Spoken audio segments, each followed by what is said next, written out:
지난해 11월 11일부터 5월 10일까지 6개월간의 계도 기간을 끝으로 안전속도 5030 정책이 어제부터 본격 시행됐습니다.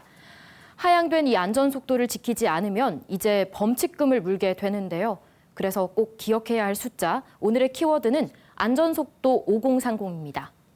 영상 보시고 키워드 이슈 이어가겠습니다. 달리던 자동차가 시내 도로를 지나가요.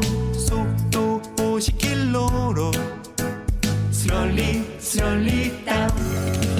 우리 함께 행복한 5030.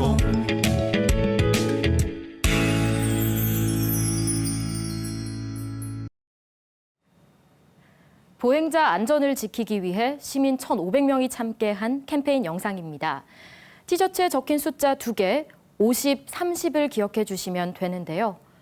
보도와 차도가 분리된 왕복 2차로 이상의 도로에선 시속 50km 이하로 주행해야 하고 학교 주변 어린이 보호구역이나 주택가에선 시속 30km로 제한됩니다.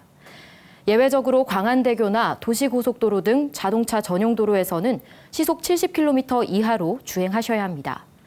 이 안전속도를 초과하면 범칙금을 내야 하는데요. 규정속도를 시속 20km까지 위반하면 3만 원, 20에서 40km까지 넘기면 6만 원의 범칙금을 내야 합니다. 그런데 어린이 보호구역이나 장애인 시설 주변 도로에서 속도를 어기면 더 높은 범칙금이 부과됩니다. 바로 민식이법 때문인데요. 초과 속도에 따라 일반 도로에 적용되는데 시속 20km까지 위반하면 6만 원, 시속 20에서 40km까지 넘기면 9만 원을 내야 합니다. 실제로 주행 속도를 낮추면 어느 정도 효과가 있을까 궁금하실 텐데요.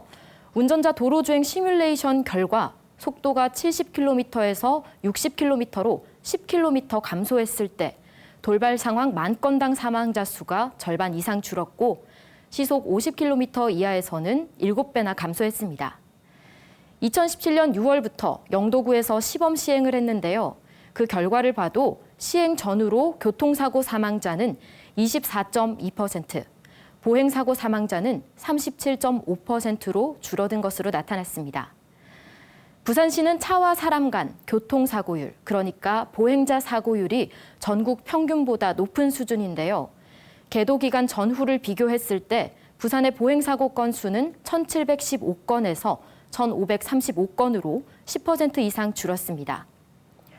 10km 이상 주행 속도를 줄이게 되면 차가 막히거나 이동 시간이 더 걸리지 않을까 우려하시는 분들도 있는데요. 영도구를 기준으로 중앙대로인 태종로와 동삼로를 50km와 60km 속도로 각각 주행했을 때도 평균 통행 속도는 큰 차이가 없는 것으로 나타났습니다. 음주운전에 대한 처벌을 강화한 윤창호법과 어린이 보호구역 내 단속을 강화한 민식이법에 이어 보행자의 안전을 강화하기 위해 시행된 5030 정책까지 교통사고를 줄이고 보행자의 안전을 지키기 위해 도로 위 새롭게 약속된 숫자 5030 꼭 기억해 주시길 바랍니다. 지금까지 키워드 이슈였습니다.